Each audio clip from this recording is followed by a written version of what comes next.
Now, I'm sure you woke up this morning like me thinking about, is Glenmorangie 12 really worth 4 times less than Glenmorangie 18, or is Glenmorangie 15 Lasanta really worth almost half Glenmorangie 18? So today's question is, how does the Glenmorangie 12, how does the Glenmorangie 15, and how does the Glenmorangie 18 compare?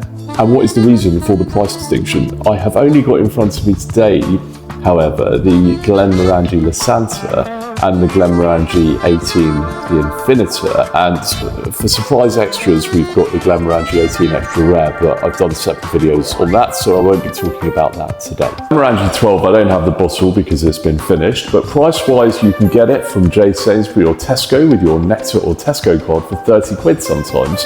Really good value, and you're getting a 12-year-old whiskey, and the reason that it tends to be pretty reasonable is they're using the ex-bourbon from the US casks because they can only use them once. So with American whiskey, there's quite a large production of these casks, and Glenmorangie benefits from the cheaper casks. And I think for a go-to whiskey during the week, although I don't drink that much during the week, of course, drink responsibly, or for a new person starting with a single malt, for 30 to 40 pounds, what better value is there than Glenmorangie 12? I'm not convinced there is one. I like it. Now, let's move on to Glenmorangie Lasanta, another favourite of mine. I guess anything with Glenmorangie is always going to be a favourite of mine, to be honest. But what is the difference? There are two differences. One is it's 15 years, so you're getting an extra 3 years. The other is the maturation in the sherry cask. And I think it gives the most amazing sherry flavour that we'll come back to when we talk about the tasting, but it's the 3 years plus the sherry that makes quite a big difference. Red is the 15-year packed with sherry spice. Blue is the 18, balancing bourbon and sherry wood perfectly.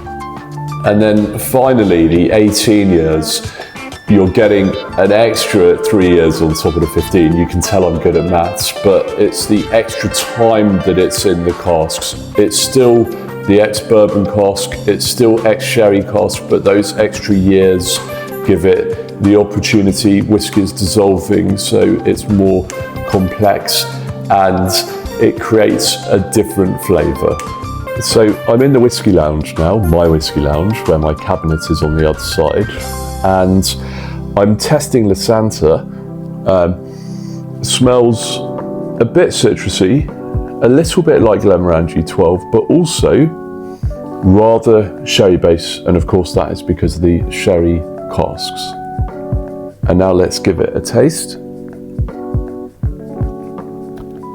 Really good, and as I say, I think it is a different whiskey to the 12 because unlike the 12, it's got strong sherry, and so you're getting, for an extra 20 or 30 quid, you're getting not only the extra sherry flavour, but also the extra time. So you're kind of paying for two things. And so I would say number 12 Glenmorangie, good for friends coming over for a casual night over.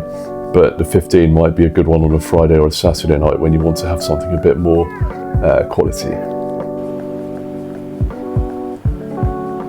Looking at the 18-year-old just stepping into premium territory, this is not your everyday midweek dram.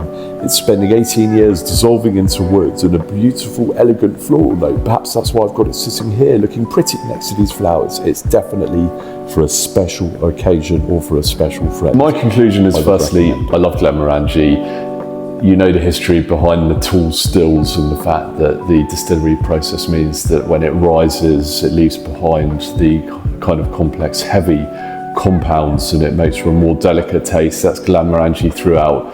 The 12, perfect, really good, nice, reasonable price, very tasty. The 15, a different whiskey with sherry. If you like sherry, surely you've got to consider that seriously. And for special occasions, I would definitely go for the 18, but it is literally 4 times the price of the 12. Which would you go for? Subscribe and don't miss out on other reviews.